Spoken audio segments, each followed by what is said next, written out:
Saint Bernard de Clairvaux, docteur de l'Église, avant de raconter sa vie, qui est passionnante, qui est une véritable aventure humaine, et surtout l'aventure d'un homme qui progresse, eh bien, je voudrais resituer les circonstances de sa naissance et la France telle qu'elle est, l'Europe telle qu'elle est, en 1090, quand ce bébé naît au jour. Il faut se souvenir, en fait, nous sortons d'une période de ténèbres. Souvent, on présente le Moyen-Âge comme étant purement des ténèbres, de la superstition. En réalité, il y a deux Moyen-Âges. Il y a un premier Moyen-Âge, effectivement, l'Empire romain est tombé, sous la coupe des tribus barbares, germaniques. C'est l'époque en France des Mérovingiens, puis des Carolingiens. Et manifestement, il y a une chute dans les mœurs. Vraiment. Au lieu d'une justice fondée sur le droit romain et la philosophie grecque pour la pensée, eh bien, on applique des règles pratiquement du néolithique, comme l'ordalie, à savoir le jugement de Dieu, et puis quelquefois un coup de francisque dans la figure, c'est ce que fait Clovis par rapport à un soldat pour une histoire de butin, eh bien ça règle les affaires. Il faut savoir que cette chute de civilisation, elle est heureusement compensée par la création, au même moment, de monastères, où se réfugient de plus en plus des gens, des monastères bénédictins, Saint-Benoît de Nursie les crée. Et dans ces monastères, dans toute l'Europe occidentale, se réfugie non seulement la foi en Dieu, autour du catholicisme, mais aussi la culture. La culture est entretenue, faiblement, mais tout de même, elle est entretenue. On recopie des manuscrits, ici et là. Et bien peu à peu, autour de ces centres de lumière, je dirais la vie va reprendre, va essaimer. Les seigneurs, francs, burgondes, etc., vont peu à peu se cultiver. Et c'est ainsi que, au moment où naît Bernard, en 1090, donc je l'ai dit, eh bien, on est sorti des ténèbres, on peut le dire. Apparaît un deuxième Moyen-Âge, et c'est Bernard qui va en être, je dirais quasiment l'axe, le fondateur. Un deuxième Moyen-Âge qui est un Moyen-Âge de lumière. Dire que, à partir du XIIe, XIIIe, jusqu'à la peste noire, là, qui vient évidemment tout ravager, on comprend, un tiers de l'Europe périt sous le coup de cette maladie horrible, eh bien, c'est le siècle des cathédrales, des sommes de théologie. Et Saint Bernard en est l'axe. Et je voudrais raconter sa vie, parce qu'elle est significative. Je veux dire que lui, il n'appartient pas encore au Moyen-Âge de lumière, et il est encore issu de ce Moyen-Âge monastique qui a reconquis, je dirais, l'Europe occidentale à la culture.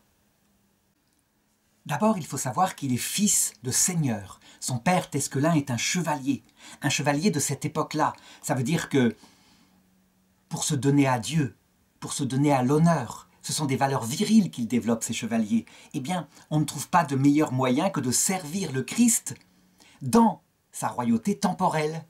Et il participe à la première croisade. Il ne faut pas croire que cette est exclusivement fondée, comme certains le disent, sur l'appât du gain ou l'appât de l'aventure. Pas du tout. Il y a aussi la foi. Tout simplement parce que la nouvelle religion, l'islam, en Orient, eh bien les terres anciennement catholiques, elle les a conquises. Et donc, la culture est en danger. Les gens y vont aussi pour servir Dieu. Ils savent que dans cette aventure, je dirais, non prévisible, ils peuvent y mourir et ils y vont. Donc, il y a véritablement une foi là-dedans. Ce ne sera pas le cas de toutes les autres croisades qui, peu à peu, eh bien, deviendront des entreprises parce qu'on sait ce qui se passe là-bas. Mais en tout cas, pour cette première croisade, c'est comme ça. Sa mère est une mère extraordinaire, une catholique profonde, qui va élever ses nombreux enfants dans l'amour de notre Seigneur. Elle a une influence très importante dans la vie de Saint Bernard. Elle a un rôle d'autant plus important que le père, évidemment, est très peu là, à cause de ses expéditions. Et donc, cette maman, à chaque fois qu'un enfant naît, et il naît quand le père revient, évidemment, 9 mois plus tard, eh bien, son premier réflexe, c'est de son lit, de tendre ses bras avec l'enfant dans ses bras et de l'offrir à Dieu entièrement. Son plus grand rêve, c'est qu'un jour, cette famille, entièrement, se retrouve au ciel. Aucun d'eux ne doit se perdre. Et elle le fait dans sa prière fervente. Sa prière sera exaucée sur terre. Elle aura 6 garçons et une fille. Et tous les garçons deviendront cisterciens. La fille elle-même finira par entrer au couvent. Le mari lui-même le fera, après le décès de sa femme. Elle a, lorsqu'elle est enceinte de Bernard, un rêve étrange. Et je dirais, il faut le noter, c'est souvent le cas, parce que Dieu connaît le présent, le futur, tout lui est présent éternellement, quand un grand serviteur du Christ va venir sur terre. Elle voit qu'elle porte en elle un chien qui aboie, un chien tacheté, un chien blanc tacheté de roux qui aboie. Elle se réveille, et c'est quelque chose de fort, comme d'habitude, quand on a un songe, c'est pas simplement un rêve illusoire, quelque chose de plus fort. Donc qu'est-ce qu'elle fait aussitôt?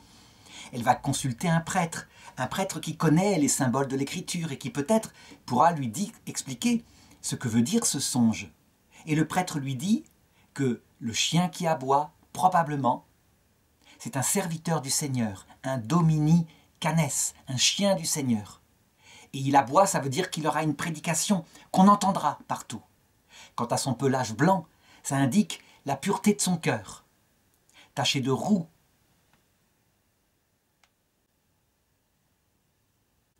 semble indiquer qu'il ne s'occupera pas que des affaires de Dieu, mais aussi des affaires des hommes, des affaires de la terre, le roux pouvant signifier justement cette terre sur laquelle nous habitons.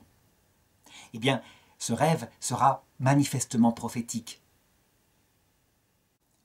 Bernard, toute sa vie, gardera cette mère comme modèle, et on peut dire que s'il a eu 2 femmes dans sa vie, il y a eu sa mère, Alette, mais aussi la Vierge Marie, qui auront une importance fondamentale. Il les priera d'ailleurs tous les 2 après sa mort. Cette maman, elle, puisqu'elle gère les clés du ménage, le mari n'étant pas là, elle tient à donner à ses enfants une vraie culture. Et il n'y a pas d'autre endroit que les écoles monastiques. Alors elle se déplace, comme le château familial est en campagne, elle se déplace pendant l'hiver auprès d'un monastère où ses enfants reçoivent les bases de la culture qui reste à cette époque-là, du latin, des humanités, des choses comme cela. Il n'y a pas encore toute la philosophie qui apparaîtra beaucoup plus tard dans le Moyen-Âge, mais il y a en tout cas l'écriture sainte, et on apprend dans l'écriture sainte à lire. Comment s'occupe-t-on pendant les longues soirées d'hiver, durant cette enfance de Saint Bernard? Eh bien, on ne s'ennuie pas.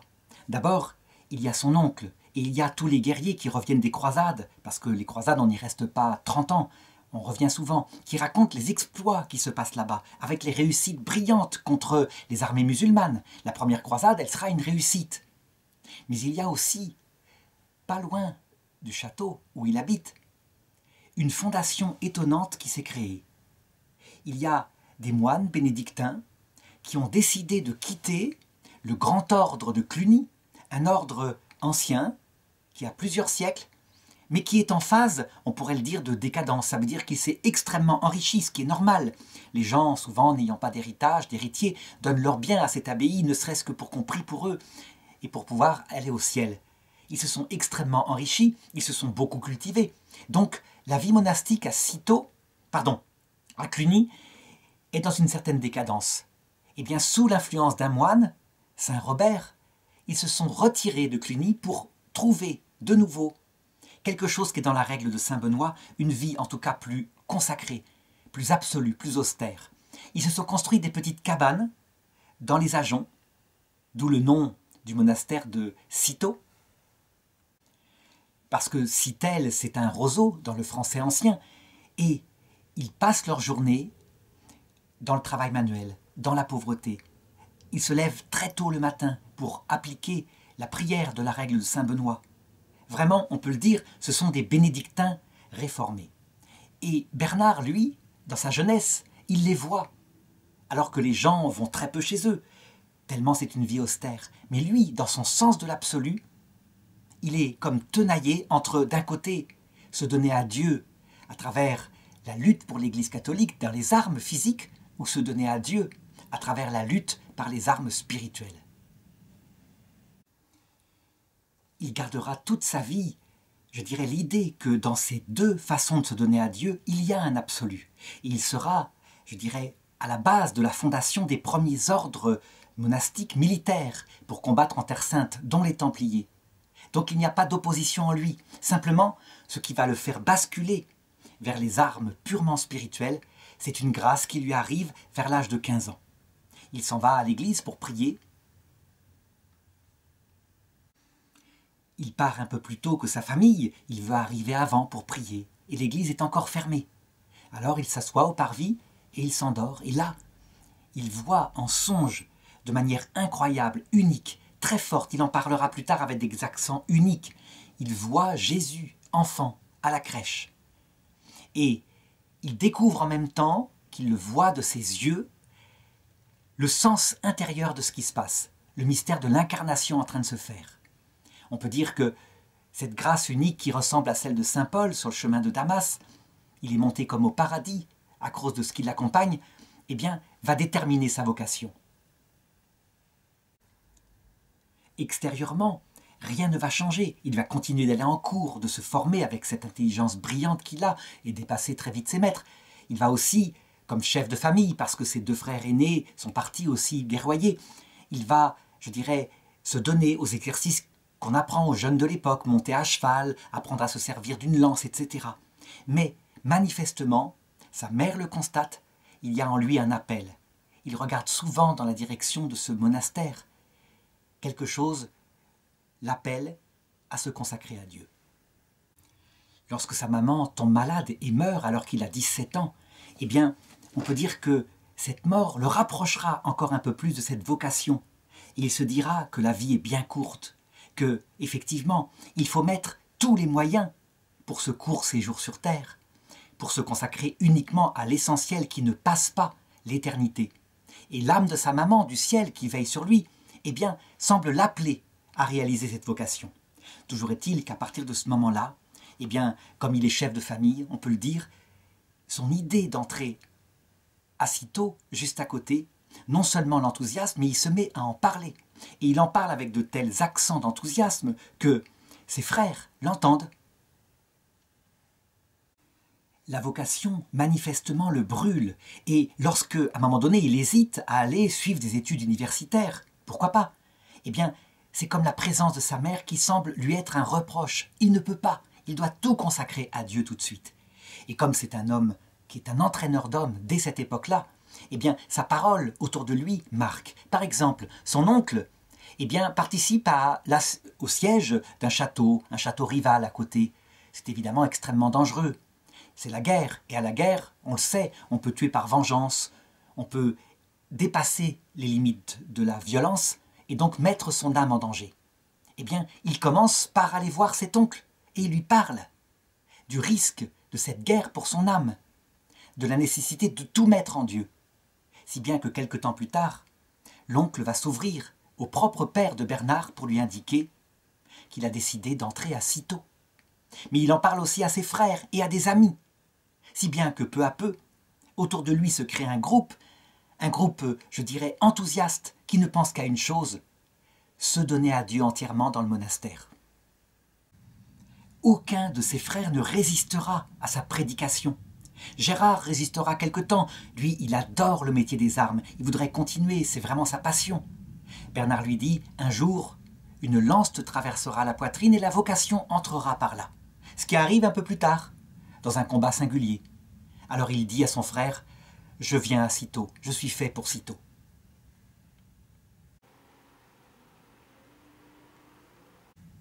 Il ne reste que le petit Nivard qui a 9 ans, qui évidemment ne peut pas rentrer au monastère. Et donc ses frères remettent leur héritage à ce petit garçon en disant « c'est formidable, tu vas hériter de tout, tu vas être riche ». Mais lui de répondre « mais c'est parfaitement injuste ce que tu me dis. Vous prenez la meilleure part, le ciel, et moi vous me laissez la terre. Moi aussi je serai un jour cistercien. » Donc il reste uniquement sa sœur qui se mariera, elle, en ce qui la concerne. Beaucoup plus tard, lorsqu'elle viendra voir son frère au monastère, en splendide équipage, parce qu'elle a hérité de tous les biens de la famille, eh bien, l'un de ses frères, je dirais, s'offusquera de ce luxe. Et elle répondra simplement, « Certes, je suis une pauvre pécheresse, mais n'est-ce pas pour les pauvres pécheresses que ton Dieu s'est fait homme? Alors, commande, dis à Bernard qu'il commande, et je ferai ce qu'il me demande. » Comme elle est veuve, eh bien, elle se consacrera à Dieu d'une autre manière. Nous sommes en 1110, il a donc 20 ans, lorsqu'il se décide à passer à l'acte et à réaliser cette vocation. Avec un groupe de 30, il rentre au monastère de Cîteaux qui n'en revient pas. c'est toute la noblesse du pays, des amis qui l'ont rejoint. Eux qui avaient si peu de vocation peuvent vraiment voir l'avenir et même peut-être des fondations. Saint Robert est bouleversé, évidemment, par cela, et il voit en Bernard une âme d'exception. Cependant, attention, il faut encore éprouver cette vocation au feu de la réalité. Et la réalité, c'est une vie extrêmement austère, une vie de travail manuel, très souvent, principalement. Eh bien, Bernard s'y donne, et les autres aussi s'y donnent. Mais il n'oublie pas de continuer à s'instruire, ça lui paraît très important. Et donc, dès qu'il a un moment, il lit l'écriture, il lit des commentaires de l'écriture qui sont dans ce monastère si pauvre. On doit ici se poser une question. Est-ce que Bernard, en faisant entrer pratiquement toute la jeunesse de ses amis dans cette vie extrêmement austère, entièrement consacrée à Dieu, est-ce que Bernard n'exagère pas? Eh bien, on pourrait dire que ce geste de Bernard marque l'influence qu'aura le Moyen-Âge sur la décision de savoir quelle est la meilleure des vocations. Et manifestement, pour Bernard, la meilleure des vocations, c'est la vie monastique. Pour quelle raison? Parce que tous les moyens de la vie sont directement ordonnés à l'amour de Dieu. Voilà pourquoi. Évidemment, ce sera plus tard qu'on comprendra qu'il faut non seulement discuter de la meilleure vocation, mais aussi de la vocation en fonction de la personne. Ça veut dire que quelqu'un qui se perdrait dans la vie monastique parce qu'elle n'est pas faite pour lui, pourrait gagner son salut dans le mariage parce qu'il est fait pour lui. Pour Bernard, le mariage est manifestement une vocation inférieure, ne serait-ce que parce que tout n'y est pas directement consacré à Dieu. On y consacre aussi à son épouse, à ses enfants, on y est divisé, dit-il.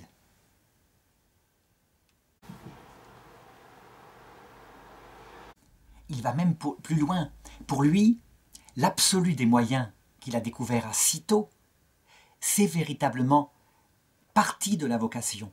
Et donc lorsque un de ceux qui est rentré avec lui ce jour-là finit par quitter cette règle qui lui paraît trop dure pour rejoindre les moines de Cluny, dont la règle est moins dure, ce sont les moines en noir, tandis que Cîteaux, c'est les moines en blanc, eh bien, il lui écrira une lettre déchirante, en parlant en termes de quasiment trahison d'une vocation. Trahison d'une vocation, alors qu'on dirait actuellement qu'il a simplement adapté des moyens en fonction de sa sensibilité.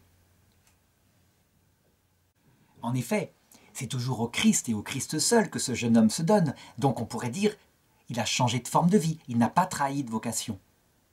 Bref, tout l'apport de la théologie mystique, je dirais, qui décrit plusieurs phases dans la vie spirituelle avec sainte Thérèse d'Avila, ce sera pour plus tard. Là, on en est dans l'absolu. Et l'absolu, parfois, je dirais, pas encore tout à fait réfléchi, évidemment. Eh bien, c'est pareil dans sa vie personnelle. Parfois, il pratique trop, je dirais, l'ascèse, au point de mettre sa santé en danger. Fort heureusement, comme pour lui l'obéissance est supérieure, eh bien la règle le remet dans un juste milieu, ce qui permettra qu'il survive, parce qu'il tombe évidemment malade.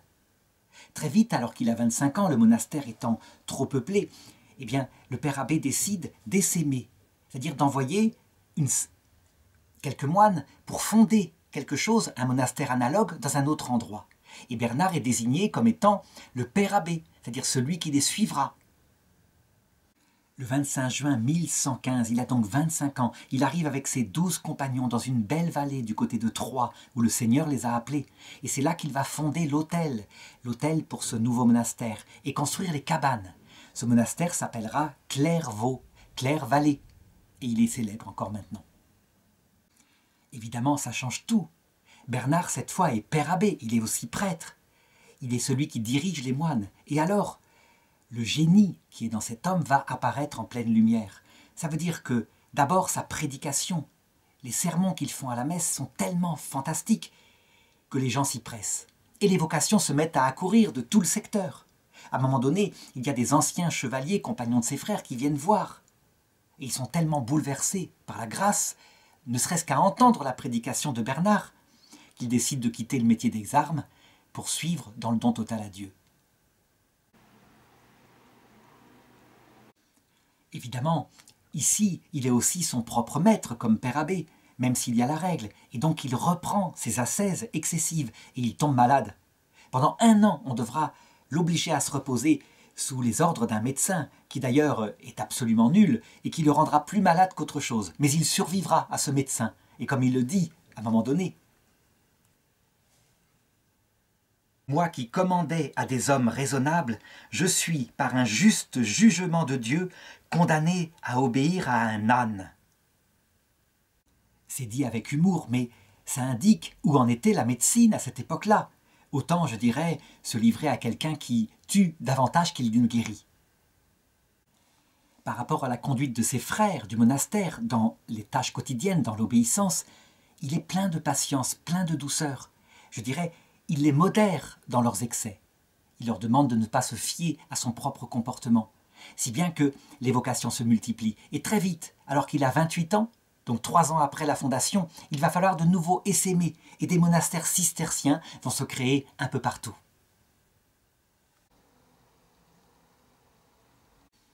Partout, on recopie ses sermons, on les diffuse, et la réputation de sa sainteté s'étend. Elle s'étend d'abord dans les monastères. Ça veut dire qu'un peu partout, on veut l'imiter. Là où il y a des choses à réformer, comme par exemple à l'abbaye de Cluny, eh bien on commence à être jaloux de ces cisterciens, en se disant que vraiment ils vont trop loin, et donc une lettre de dénonciation arrivera à Rome par rapport à leur forme de vie. En réalité, c'est parce qu'ils sont un reproche vivant à ce monastère grandiose, mais dans la règle c'est dégradé. Si bien qu'il répondra avec sa fougue habituelle, mais avec sa fougue qui n'accuse pas, qui n'écrase pas, qui n'insulte pas. Si bien qu'il se réconciliera vite avec le père abbé de Cluny, qui réformera ce qu'il y a à réformer dans son monastère.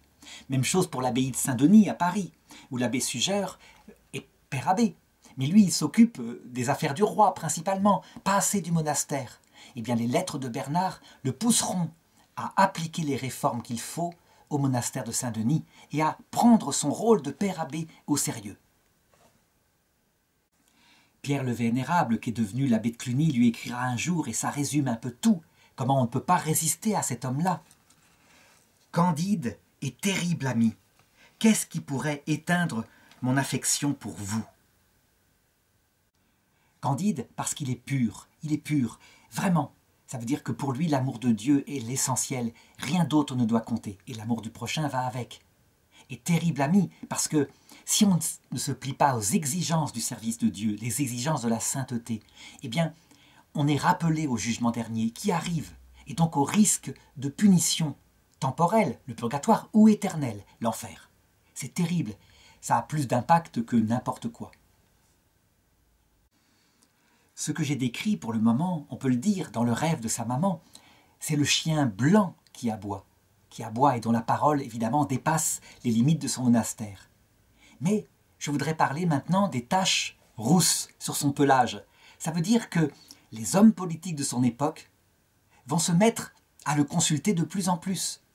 Et son rôle, qui jusqu'ici n'était que dans la sainteté, va se répandre dans la politique de manière incroyable, avec une influence énorme sur le Moyen-Âge, parce que même s'il y a distinction et même séparation dans le christianisme, quelque part, entre le domaine politique et le domaine religieux, on voit qu'il y a influence de l'un sur l'autre, et que lorsque la sainteté est là, eh bien ça bouleverse les affaires politiques elles-mêmes.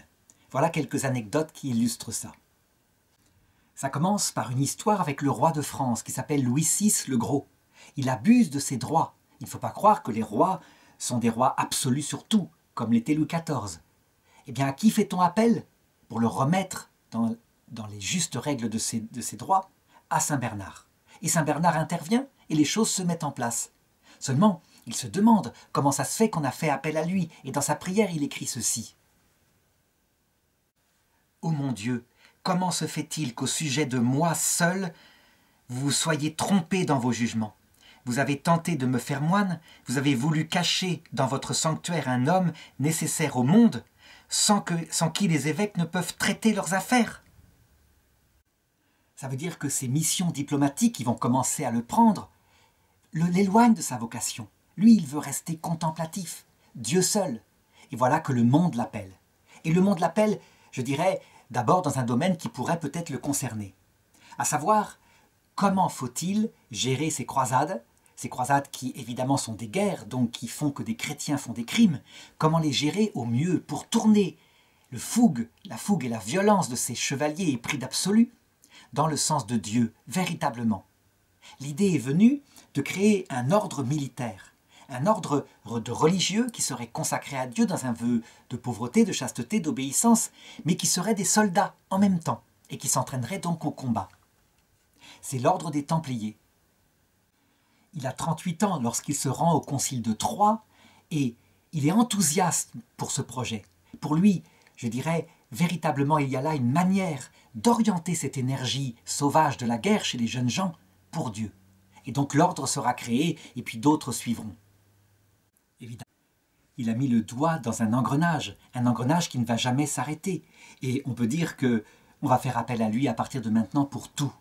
Et en particulier une lutte qui, là, en l'occurrence, touche à l'Église directement, mais aussi quelque part à la politique, à savoir le pape. Qui est le pape? En effet, il y a une élection à Rome qui doit se faire, le pape Honorius étant mort, et les cardinaux ne se mettent pas d'accord. Si bien que, déjà, à cette période-là, et bien avant le grand schisme d'Occident, qui sera quelques siècles plus tard, voilà que 2 papes sont élus, le pape Innocent II et le pape Anaclet. Et tous deux, évidemment, se proclament vrais papes. Pour qui faut-il prendre parti? C'est quelque chose d'extrêmement dangereux.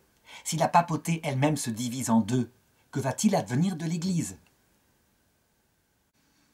Un concile est appelé à Étampes pour essayer de régler ce problème. Et on y invite Saint Bernard qui s'y rend, qui réfléchit, qui prie beaucoup, qui regarde les conditions de l'élection, ce qu'il s'est passé exactement, et qui prend parti pour Innocent II. Seulement, Anaclet, il a pour lui des seigneurs très puissants, qui sont prêts à se battre s'il le faut par les armes pour qu'il puisse prendre le siège apostolique. Eh bien Bernard, simplement, va se mettre à circuler dans toute l'Europe pour convaincre qu'il faut se rallier au pape Innocent. Et il se sert uniquement de son arme, qui est sa parole, pleine d'amour, mais pleine de conviction aussi. Et on ne résiste pas à sa parole. Quand on entend cet homme, on ne peut pas résister. Comment pourrait-on définir son langage? D'abord un langage d'où il émane plein d'amour, c'est clair, un amour pour Dieu rayonnant, mais un langage de vérité. Par exemple, à un moment donné, il y a un ecclésiastique qui manifestement veut le pape Anaclet, tout simplement parce que le pape Innocent II lui a refusé un rôle de légat. Manifestement, c'est de l'orgueil. Eh bien, Bernard lui dit, mais avec des mots qu'on ne peut pas reproduire. Les mots, on les connaît, on les a, je vais les dire, mais un accent, un amour qui fait que l'autre cède. Il lui dit ceci: ainsi donc Rome aurait été sans pape s'il ne s'était trouvé un pape qui te fit légat. D'où te vient ce privilège dans l'Église de Dieu?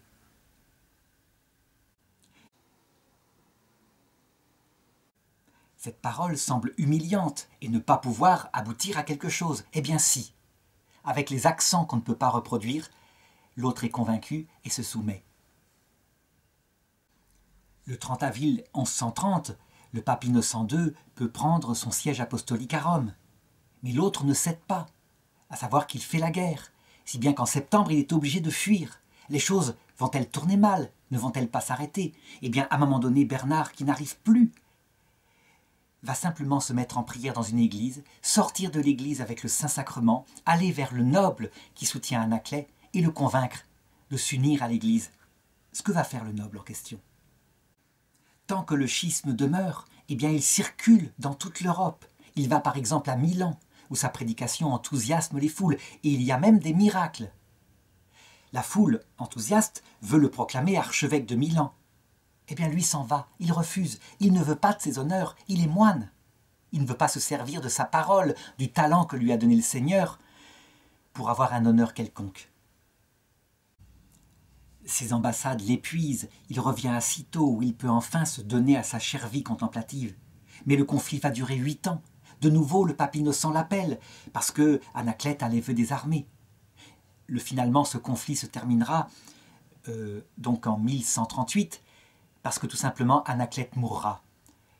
Les cardinaux qui lui sont fidèles essaieront d'élire un nouveau pape, qui lui-même finira par se soumettre à Innocent II, et donc l'unité de l'Église reviendra. Ça a été chaud, mais ça se reproduira.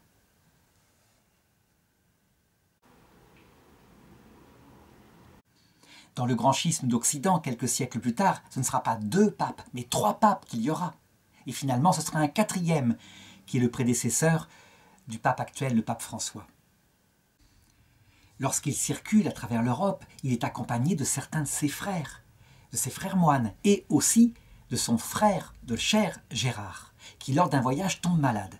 Je voudrais raconter ce trait parce qu'il manifeste que si Bernard n'a comme but que la vie éternelle, il ne perd pas son humanité. À un moment donné, Gérard tombe malade, et Bernard supplie Dieu de le guérir, qu'au moins il meure dans son cher monastère de Cîteaux, qu'il soit enterré auprès de ses frères. Et Dieu l'exauce. On revient donc à Cîteaux, où il retombe malade et il meurt. Et je dirais, Bernard préside ses funérailles. Il devrait le faire dans la joie, comme le font les moines cisterciens, puisqu'ils n'ont comme but que la vie éternelle. Sauf que quelques jours plus tard, au milieu d'un sermon, tout d'un coup, il s'arrête, il n'en peut plus, il craque. Et il va se mettre à parler avec pleurs de son frère qui est parti, de quelle douleur il a de ne plus l'avoir auprès de lui. On rejoint ici les accents de Jésus lorsque son ami Lazare mourut, et que pourtant il pouvait ressusciter. Il pleura devant Marthe et Marie qui étaient là. C'est très important, à savoir que l'espérance de la vie éternelle, même si elle donne la joie, parce que la vraie vie est de l'autre côté, n'enlève surtout pas l'humanité, à savoir cette présence sensible qui nous est très important à nous, êtres humains. Nous ne sommes pas des anges. Eh bien Bernard le manifeste à travers cette affection. C'est aussi très important en ce qui concerne le vœu de chasteté étendu spirituellement, lorsque les moines disent qu'ils ne doivent avoir aucune autre affection que celles qui sont dans le Seigneur, donc en vue de la vie éternelle. Eh bien, manifestement, l'amitié humaine, la joie d'être entre frères, c'est quelque chose qui n'est pas supprimé par le vœu de chasteté, mais uniquement, justement, ce qui est lié au mariage, à la sexualité. L'affectivité, manifestement, Bernard l'avait gardée entièrement pour lui. Donc, il ne déshumanise pas les moines. Il a 47 ans lorsque le roi Louis VI le Gros meurt et que son fils lui succède. Alors Bernard lui écrit, et je dirais qu'on peut dire qu'il fonde véritablement ce que va être cette royauté catholique, qui est un service profond. Il lui dit ceci: « Mon fils, souviens-toi que la royauté est une charge dont tu devras rendre compte à celui qui seul dispose des sceptres et des couronnes. »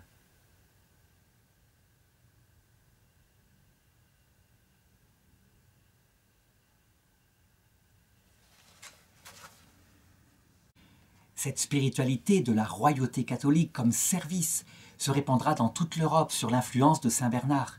Qu'on se souvienne par exemple du rituel d'enterrement des empereurs catholiques d'Autriche. Lorsque l'empereur vient à mourir et qu'il doit être enterré dans la basilique de ses pairs, on frappe à la porte. Le cercueil est là.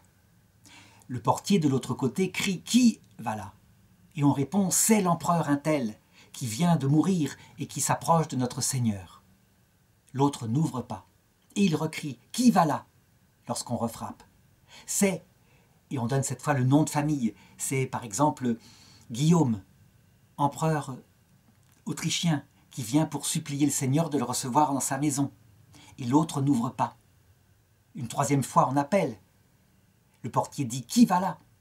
Et on répond « C'est un pauvre pécheur qui vient supplier le Seigneur de lui accorder le salut. » Alors la porte s'ouvre. On le voit, séparation totale entre foi d'un homme et fonction politique, c'est impossible. L'un va féconder l'autre, mais distinction précise, oui, ça c'est important. Rendez à César ce qui est à César et à Dieu ce qui est à Dieu. Donc on le voit toujours pareil. C'est dans la nuance que s'exerce l'harmonie entre le pouvoir politique et la foi de l'autre côté. Le grand schisme étant terminé, Bernard peut enfin retourner à sa vie monastique. Il a mûri, il a beaucoup travaillé, son intelligence s'est fortifiée. On doit à cette période-là de nombreux sermons formidables, et en particulier sur la Vierge Marie. Par exemple, la fin du Salve Regina, O Clemens, O Dulcis, O Pia Virgo Maria. Eh bien, on la doit à Saint Bernard. C'est un des élans de sa poésie, adressé à la Vierge Marie qu'il aime plus que tout. Dans sa misère, il compose aussi, du moins on le pense, cette prière que nos grands-mères connaissaient. parce qu'elle est véritablement, je dirais, ce que notre cœur peut dire de mieux à la Vierge Marie. Souvenez-vous, ô bienheureuse Vierge Marie, qu'on n'a jamais entendu dire qu'aucun de ceux qui s'est confié à vous ait été abandonné de vous. Et moi, pauvre pécheur, je viens vers vous, et prosterné devant vous.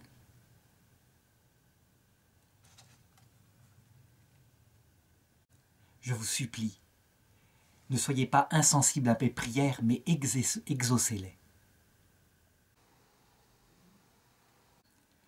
Ces moines racontent qu'un jour où ils passaient devant la grande statue de la Vierge Marie du monastère, s'inclinant devant elle en disant « Ave Maria », la statue s'inclina devant lui en disant « Ave Bernarde ». Il va aussi développer de la théologie mystique qu'on n'imagine pas être présente à cette époque-là, à savoir la théologie de Marie médiatrice de toutes les grâces. Quelque chose que par exemple dans l'apparition d'Amsterdam qui a été reconnue par l'Église, la Vierge demande qu'on définisse dans l'Église. Eh bien Bernard, il en parle. Oui, elle est médiatrice de toutes les grâces et pour lui, c'est un mystère essentiel. On pourra dire, mais non, c'est le Christ le seul médiateur. Bien sûr, et la Vierge Marie, quand elle est arrivée au ciel, elle s'est faite toute petite. Mais c'est parce que justement, elle se fait toute petite et parce que Jésus va vers le Père qu'il élève au-dessus de lui, qu'il a élevé de la même façon Marie, pour lui confier de puiser généreusement dans les grâces et les dispenser aux hommes. Elle est donc médiatrice de toutes les grâces, et ce n'est pas encore, dans l'Église catholique, un dogme. En 1140, il a donc 50 ans. Voilà que de nouveau, on fait appel à lui. On n'arrive pas à se sortir de quelque chose qui est problématique. Il y a, à la faculté de Paris, un excellent théologien, un brillant théologien, très intellectuel qui s'appelle Abélard. Abélard est connu parce que, je dirais de nous à notre époque, parce qu'il est tombé amoureux à un moment donné d'une jeune fille appelée Héloïse. Elle est tombée enceinte de lui. Il est resté théologien, il s'est consacré à Dieu et sa pensée, elle annonce ce que fera la scolastique plus tard. Pour lui, la raison doit être mise au service de la foi. La raison est importante parce que la foi ne saurait être que affective. Pour ce grand théologien, Abélard, parce que nous sommes des êtres intelligents, nous devons donc aller très loin et passer au crible de la raison les dogmes de la foi. Saint Bernard, lui, a plutôt une spiritualité monastique. Ça veut dire que la foi, elle est reçue de Dieu. C'est vrai, dans notre intelligence, mais d'abord, parce que ce sont des mystères qui dépassent complètement la capacité de la raison. Elle doit s'incarner dans notre cœur, intelligence du cœur, qui contemple amoureusement ce Dieu. Pour Saint Bernard, la pensée d'Abélard, quelquefois, présente un risque. Le risque d'une sorte de intellectualisation excessive de la foi. Et même, je dirais, pourquoi pas, de destruction de la foi par une raison qui, à la rigueur, se fait trop critique. Et c'est donc tout le rapport entre foi et raison qui est en train de se mettre en place dans ce débat théologique. Quand on appelle Saint Bernard, qu'on lui confie les œuvres d'Abélard, il est là, il se dit « mais je suis incapable, je ne suis qu'un vermisseau par rapport à ce grand intellectuel, c'est pas à moi qu'il faut faire appel, je ne vais jamais pouvoir suivre, je dirais, un tel débat ».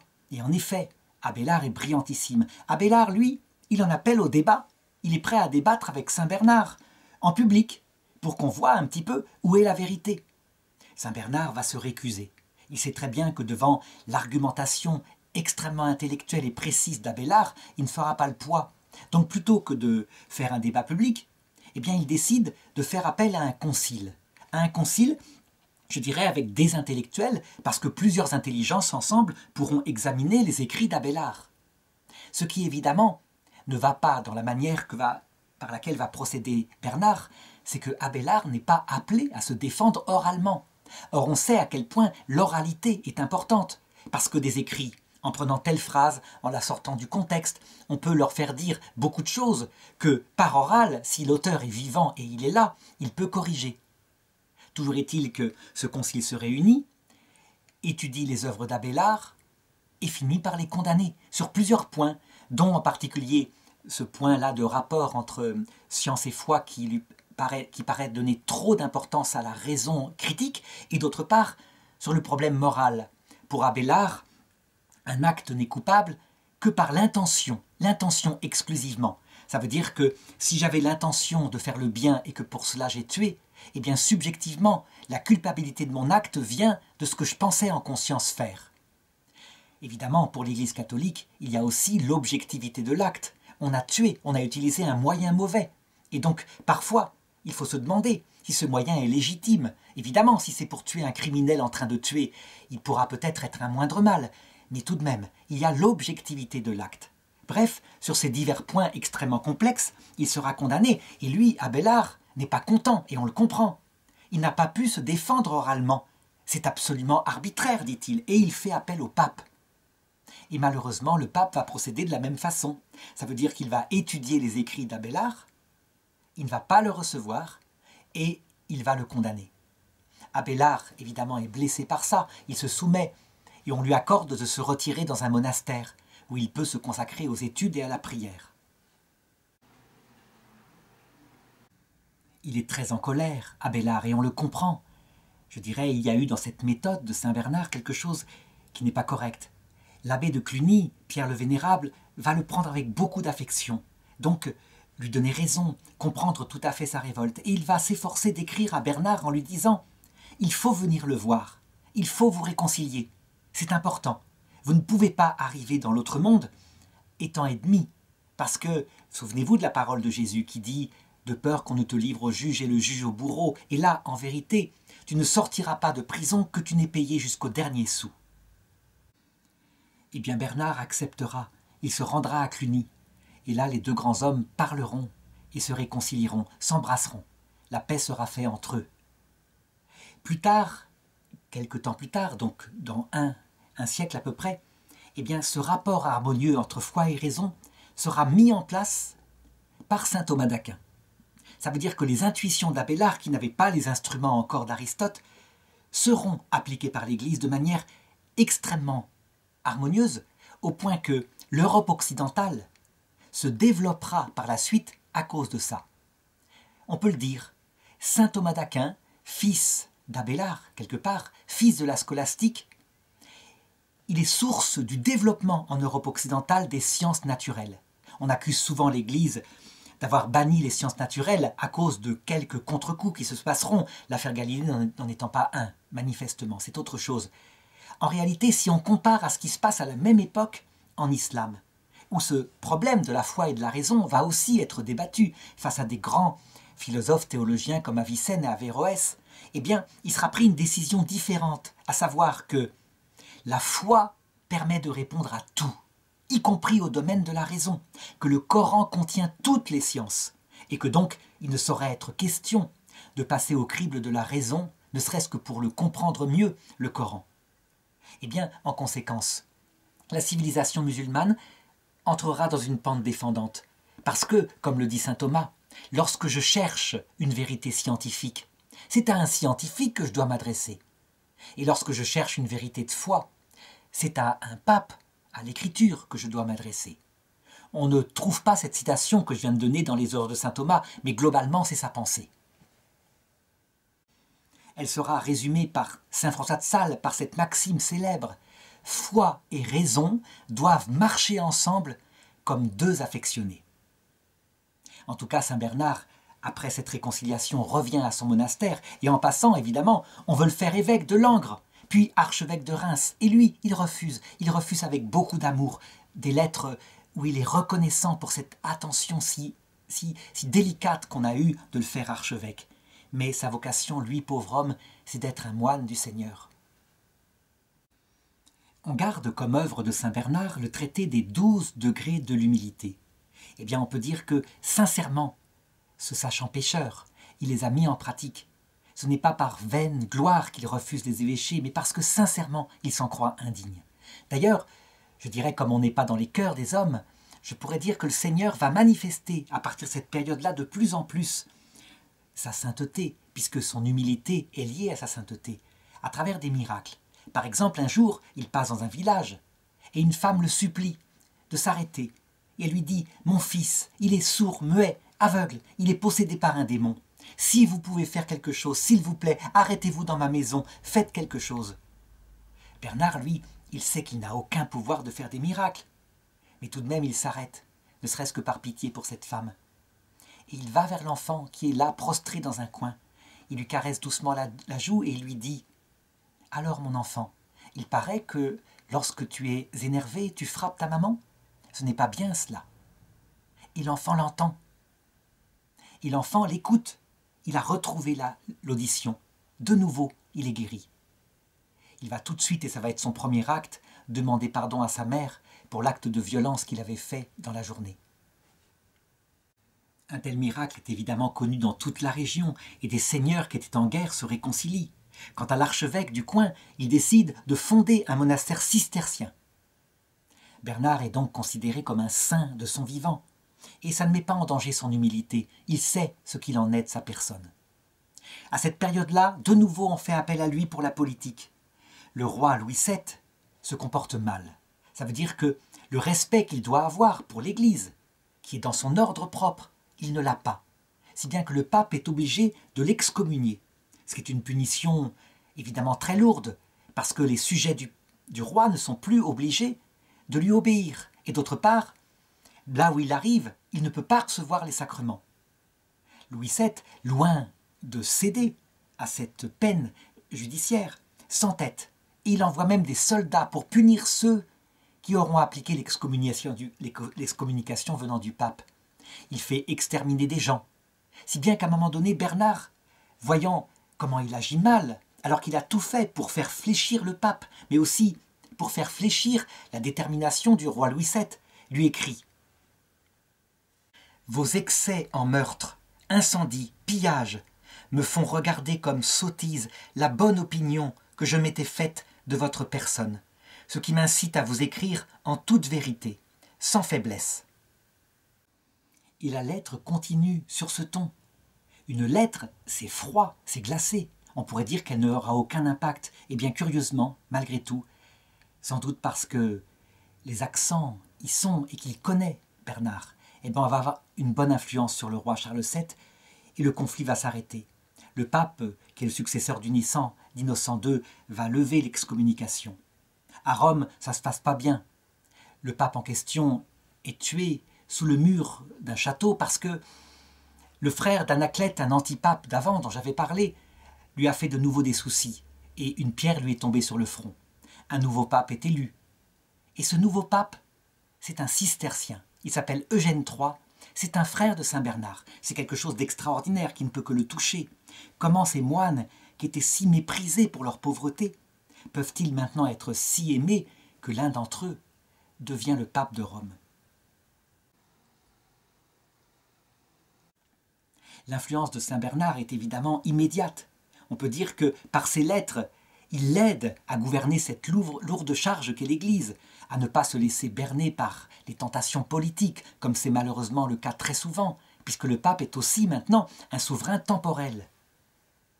Et il lui dit ceci, donc malgré le respect qu'il a pour sa fonction de pape, « Qu'importe que tu aies été placé sur la chaire de pierre, tu ne pourras te soustraire à mon affection. Même sous la tiare, l'amour reconnaît un fils, car si j'ai perdu mon nom de père, j'en ai gardé le cœur. »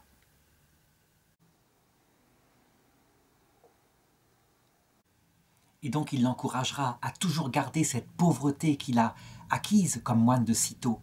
Il l'encouragera à réformer l'Église pour que la corruption recule auprès des grands prélats qui font souvent de leur noble charge des carrières.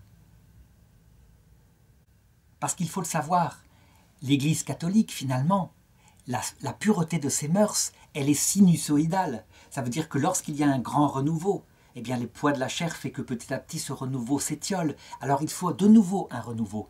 Et il ne faut pas rompre à chaque fois. Il faut simplement se réformer. Ça se passe exactement pareil d'ailleurs dans la vie de mariage, où son défaut majeur revient et il faut repartir vers un nouvel effort. C'est ainsi que le Seigneur renouvelle sans cesse son Église, en la faisant passer par des temps de désert, suivis de temps de renouveau.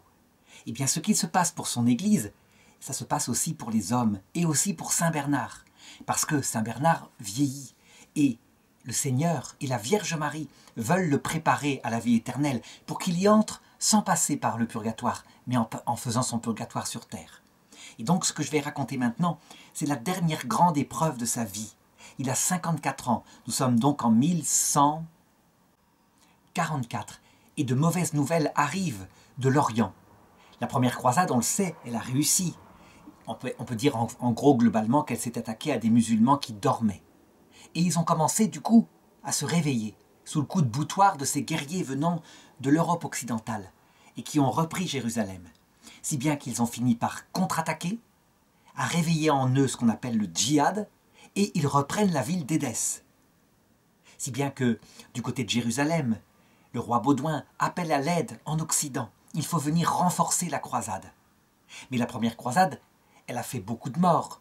Le zèle qu'on a mis à y aller, eh bien, on s'en souvient maintenant, ça n'a pas été une partie de plaisir. Le pape Eugène III, qui est donc de la famille monastique de Saint-Bernard, décide qu'il faut organiser une deuxième croisade. Il faut venir en aide aux chrétiens d'Orient. Mais les gens sont peu enthousiastes. Il fait prêcher une croisade, un petit peu, et ça ne marche pas. Peu de monde se croise. Le roi de France, Louis VII, qui a beaucoup de choses à se faire pardonner à la suite de son excommunication, eh bien, fait du zèle, et il demande à Bernard de l'aider, de venir prêcher la croisade. Il est convaincu que, avec une parole de feu comme lui, les gens s'enthousiasmeront pour ce projet. Bernard hésite, d'abord parce qu'il est fatigué, et puis la vie monastique le prend tellement. C'est sa vie. D'autre part, il sent bien que cette fois il faut s'organiser. Il ne faut pas une croisade comme ça avec l'enthousiasme. Il faut que les princes chrétiens s'unissent, qu'il y ait un commandement unique à l'armée.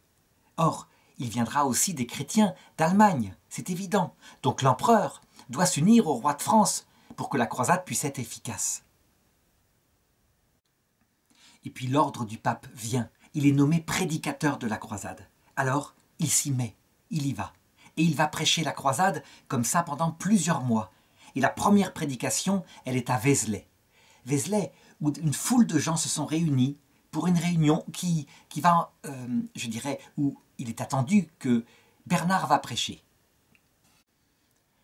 Il est tout petit dans sa robe blanche, il est tout maigre.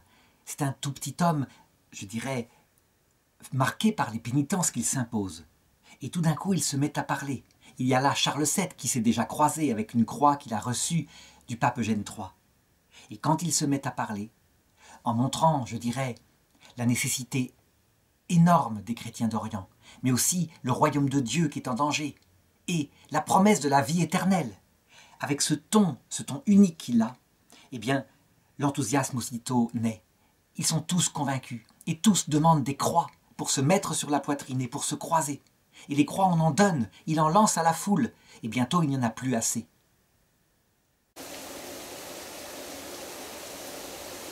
Devant un tel enthousiasme, Bernard commentera en disant « J'ai obéi au pape, et l'autorité de celui qui commandait a fécondé l'obéissance. J'ai ouvert la bouche, et les croisés se sont multipliés à l'infini. Ville et bourg se vident, c'est à peine s'il reste un homme contre 7 femmes. » Il se déplace dans l'Europe, et là où il ne peut pas se déplacer, il envoie des lettres, et l'enthousiasme des lettres suffit. Le mouvement est lancé. L'empereur Conrad III, lui aussi, se croise. De plus, la prédication de Bernard est accompagnée de miracles, les gens en témoignent, et tous ils crient, quelquefois même avant qu'il arrive, « Nous avons compris, nous partons à la croisade ».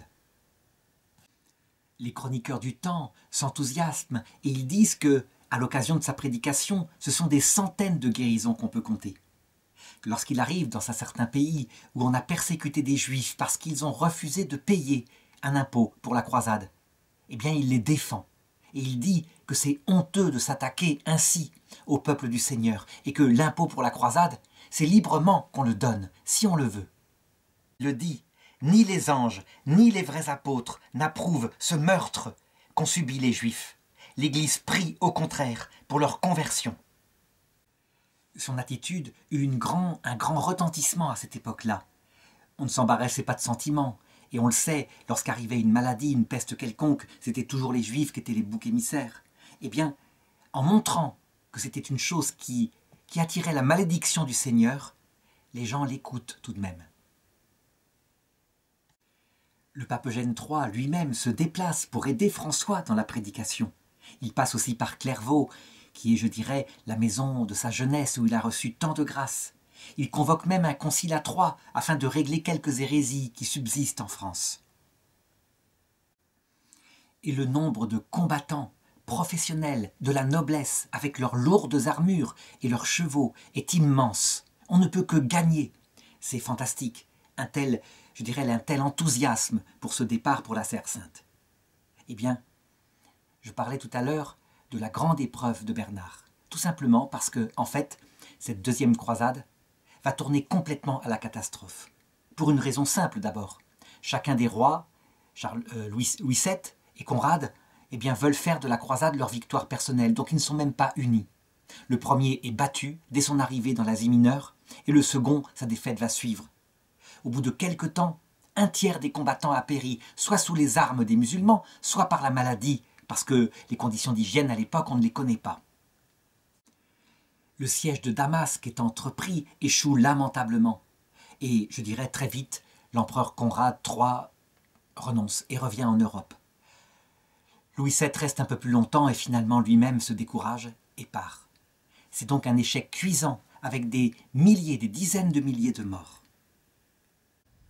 Et Bernard, il médite là-dessus. C'est sûr, il y a la vanité de ces chefs militaires, mais il n'y a pas que cela. Celui qui donne la victoire, est-ce que ce n'est pas Dieu? Pourquoi Dieu a-t-il ainsi permis la défaite de ceux qui voulaient le servir? C'est un vrai problème intérieur. Je dirais, une nuit de l'esprit, c'est quand on ne comprend plus ce que Dieu veut. On croyait faire sa volonté, et les miracles accompagnaient cette volonté. Et ça aboutit à quoi? À un échec extérieur total. Pourquoi c'est extrêmement dur pour Bernard? Parce qu'il ne peut pas comprendre. Il les a vus, ces miracles. Il a vu cet enthousiasme à la parole qui se levait. C'était un acte de foi que cette croisade-là. Que veut Dieu? Et donc, dans sa prière, il demande à mourir. Je meurs successivement dans chacun de ces morts. Ô Dieu, ô Père très doux, pourquoi ne pas tuer une bonne fois celui que tu flagelles? Nous savons, nous, avec le recul, ce qu'il en est, que Dieu, évidemment, avec cette croisade, par les armes d'acier, eh bien, prépare, à travers l'échec, le fait qu'il façonne le cœur de la chrétienté dans l'humilité, face à la victoire d'un islam qui est là comme un aiguillon, qui lui permet de comprendre que même lorsque l'Église de Dieu, la Sainte Église de Dieu, même elle, lorsqu'elle se comporte orgueilleusement, elle peut être frappée par Dieu, non pas pour être perdue, mais pour façonner les cœurs vers la vie éternelle. Parce que nul ne peut voir Dieu sans mourir.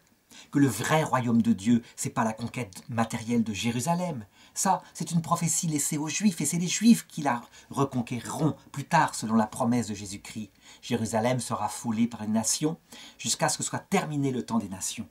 Les chrétiens, eux, le royaume qu'ils doivent conquérir, c'est le royaume céleste. Le problème, c'est que Saint Bernard, lui, eh bien, il le prend directement dans son intelligence sans avoir possibilité de comprendre cela. Il pourrait, mais la volonté de Dieu, il en était persuadé, c'était que cette croisade se fasse. La nuit de l'esprit, c'est quelque chose de nécessaire. On peut dire que par là, quand il aime Dieu maintenant, Bernard, il l'aime sans même comprendre quelles sont ses volontés mystérieuses. Il les comprendra dans l'autre monde. Heureusement, dans sa lourde épreuve, eh bien, il a la joie de voir une consolation. Le Seigneur lui envoie un ange qui, dans son monastère, vient le visiter. C'est le futur Saint Malachie. C'est un évêque irlandais qui vient avec toute la tradition de cette église déjà très ancienne, mais cette église très proche de la vie après la mort, qui a le sens de cela. C'est cet évêque qui lui racontera des histoires fabuleuses, des histoires qui montrent à quel point nos morts sont proches et nos âmes du purgatoire aussi. Il raconte par exemple comment un jour, sa sœur, très belle jeune fille aux longs cheveux blonds, qui attendait pour se marier, fut atteinte d'une maladie et mourut brutalement. Et lui, désolé de cette mort si rapide, eh bien il offrit pour elle la messe des funérailles. Et il la vit très nettement, elle qui ne pensait qu'à se marier. Elle était pendant la messe assise du côté des filles et elle regardait les garçons, dont un dont elle était amoureuse. Alors il comprit que, loin d'être passée auprès du Christ, Elle s'attachait à la terre et il offrit pour elle une messe pour les âmes du purgatoire, ce qui fonctionna, elle disparut. Quelque temps plus tard, il la revit. Elle était auprès de son tombeau, elle était là, toute triste, elle essayait de rentrer dans son cercueil, elle voulait récupérer son corps. Manifestement, elle n'acceptait pas d'être morte si brutalement. Alors il redit une messe pour les âmes du purgatoire, et sa sœur disparut cette fois définitivement. Ces âmes, entre ce monde et l'autre, qui restent attachées à la terre, les Irlandais le savaient, ils en parlaient, c'était la fête des morts en particulier. Eh bien, saint Malachie, il raconte tout cela à saint Bernard, et il le rapproche comme ça de la vie éternelle. D'ailleurs, c'est en sa visite en France auprès de son ami que la mort va le saisir. Il tombe malade le jour de la Toussaint, et il meurt le lendemain, justement, le jour des morts. Si ce n'est pas un signe de Dieu. En tout cas, cette fête des morts, le 2 novembre, sera établie, je dirais vers cette époque-là, dans l'Église universelle. Et Bernard le pleure. Il le pleure parce que, je dirais, la séparation d'avec son ami le touche profondément. Pourtant, il a retenu ses leçons. Il sait qu'il est là et donc il écrit. Il est bien de le pleurer, mais mieux encore de se réjouir avec lui de ce qu'il est vivant dans la vie bienheureuse. Oui, c'est vraiment un ange qui, de l'au-delà, est venu finalement éclairer sa nuit de l'esprit en lui expliquant que les soldats morts pour la cause de Dieu, eh bien, s'ils ont appris dans leur mort l'humilité, ils sont au paradis, effectivement, mais que ce ne sont pas les victoires terrestres qui font la réussite de l'Église. Il fera 2 sermons qu'on a pour célébrer saint Malachie, évêque d'Irlande. Il écrit aussi à cette période-là, dans son humilité, « Ma vie s'écoule goutte à goutte, sans doute parce que je ne mérite pas de mourir, en une seule fois pour entrer au paradis. » Et il considère la manière dont le Seigneur s'est servi de lui. Comment se fait-il que Dieu ait attelé une si petite mouche à un si grand char? Il a atteint maintenant 60 ans et la maladie de plus en plus le frappe. Eh bien, finalement, il se dit, plutôt que de rester dans mon confort, dans la vie qui me plaît dans mon monastère, je vais aider les pauvres. Et il y a justement une guerre civile dans une région. Alors il y va et il apaise cette guerre, encore par la magie de sa parole. Et un grand miracle qu'il fait, il rend la vue à un aveugle de naissance, eh bien, le rend célèbre dans toute la région. Ses amis, un par un, disparaissent. Et lui, il comprend qu'en fait, ils ne disparaissent pas. Ils sont de l'autre côté. Il ne réagit plus comme pour la mort de son frère. Il vit déjà dans l'autre monde, avec les morts qui sont vivants.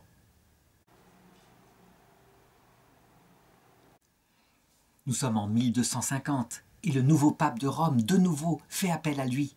Il fait appel à lui parce qu'il faut prêcher une 3e croisade. C'est important, les nouvelles en Terre Sainte sont de plus en plus catastrophiques. Et là, Bernard, eh bien, il n'en peut plus. Il n'en peut plus. Il donne des conseils, évidemment. Il se sert de l'expérience de la précédente croisade. Il faut y aller avec des militaires de carrière. Il ne faut emmener rien d'autre que cela. Pas de femmes, pas d'enfants, je dirais, pas de civils. Et il faut surtout que les rois soient unis, qu'ils s'organisent, qu'ils sachent combattre tel qu'on peut résister à ces armées ennemies qui sont si mobiles avec leurs petits chevaux et leurs arcs. Parallèlement, alors que les expéditions, les croisades sont des échecs, eh bien, son ordre, lui, il foisonne. Des fondations se font partout. C'est incroyable. Les vocations accourent. C'est à cette époque-là que l'abbé Suger meurt, ainsi que le pape Eugène III. Nous sommes en 1253. Il écrit à l'abbé Suger, juste avant sa mort, « Souvenez-vous de moi quand vous serez là où vous allez, afin qu'il me soit donné de vous suivre bientôt. » Et quand Eugène III, son frère, meurt, il chante Dieu en disant « Ô bienheureuse solitude, ô seule béatitude !» Ses frères l'entourent, bien sûr, et ils sont là. Ils sont, je dirais, heureux de le voir se préparer à la mort et en même temps malheureux de devoir le perdre. Lui demande à Dieu, s'il est possible, qu'il reste quelque temps encore parce que ses frères ont besoin de lui. Il donne son testament spirituel.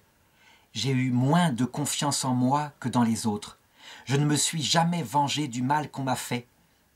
Je n'ai pas voulu scandaliser personne, et si cela m'est arrivé, j'ai fait de mon mieux pour y remédier. » Eh bien, le ciel vient le chercher le 20 août 1253. Il a donc 63 ans. Et comme ça, un matin, ses moines l'entourent. Tout d'un coup, il le voit qui est dans son lit, qui repose, il est fatigué, et ses yeux s'illuminent. Et les chroniques de l'époque disent que ce qu'il voyait était magnifique, qu'il y avait la Sainte Vierge qui apparut devant ses yeux, accompagnée de sa maman. Elle était là, avec la Sainte Vierge.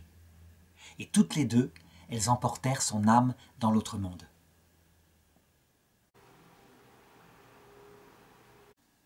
Ce qu'il se passe à l'heure de la mort est résumé dans cette vision qui arrive très souvent aux saints quand leurs yeux s'illuminent et qu'ils voient le ciel s'ouvrir, comme ça arriva aussi au premier martyr, saint Étienne. Toujours est-il que lorsque la mort de Bernard, le saint, est annoncée, eh bien la foule se précipite, on vient de partout au monastère de Cîteaux et on l'entoure, et on veut rentrer. Seuls quelques hommes peuvent rentrer, les femmes évidemment pleurent, elles n'ont pas le droit d'entrer dans la clôture où est exposé son corps. Et les miracles commencent à se multiplier. Un épileptique qui réussit à s'approcher et à toucher légèrement son vêtement, aussitôt est guéri de son épilepsie. Une maman avec son bébé dont les bras sont paralysés, qui est restée en dehors du monastère, tend son bébé vers Bernard, et son bébé met à bouger les bras, il est guéri. Le père abbé, évidemment, est stupéfait devant cette foison de miracles qui fait que les foules deviennent de plus en plus nombreuses. Que faire pour garder la solitude de Cîteaux ? Eh bien, c'est très simple. Il va auprès de Saint Bernard, de son corps qui est exposé, et il lui dit simplement que, au nom de l'obéissance, il lui demande de ne plus faire un seul miracle ici. Eh bien, de même qu'il avait toujours obéi durant sa vie, Saint Bernard obéit. Et à Clairvaux, parce que je me trompe, c'est pas Cîteaux, c'est Clairvaux, il n'y eut plus jamais de miracle de Bernard, ce qui fit que les moines retrouvèrent leur vie de silence et de contemplation. On l'enterre dans la tunique de Saint Malachie, qu'il avait si bien préparée à la mort avec toute cette tradition irlandaise qu'il lui avait apportée. On met dans son cercueil une plaque où est marqué un verset du Cantique des Cantiques. « Mon bien-aimé repose sur mon cœur ». Et, je dirais, il avait commenté ce Cantique des Cantiques.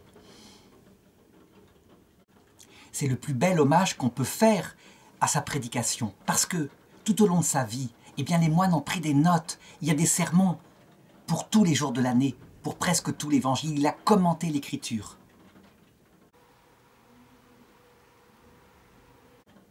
Les moines prennent un masque de son visage parce qu'ils veulent garder le souvenir de ce sourire si rayonnant qu'il a et qui l'a emporté avec lui vers le Seigneur. Très vite, je dirais, l'Église s'empare de son cas. Et évidemment, un peu plus de 20 ans après sa mort, en 1174, il est canonisé. Et le pape Innocent III, plus tard, lui donnera le titre de docteur insigne. Insigne, ça veut dire grandiose. Il sera d'ailleurs fait docteur de l'Église plus tard. Par le pape Pie VIII en 1830. Lorsqu'on lit les œuvres de Saint Bernard, eh bien, on a ce qu'on pourrait appeler en acte un commentaire mystique. Mystique, ça veut dire lié à l'amour qui s'exprime de l'écriture. Voilà. Il n'est pas, je dirais, comme Abélard, un grand spéculatif. C'est l'intelligence du cœur qui s'exprime par lui. Et c'est vraiment quelque chose d'essentiel. C'est ce qui a touché le cœur de ses contemporains.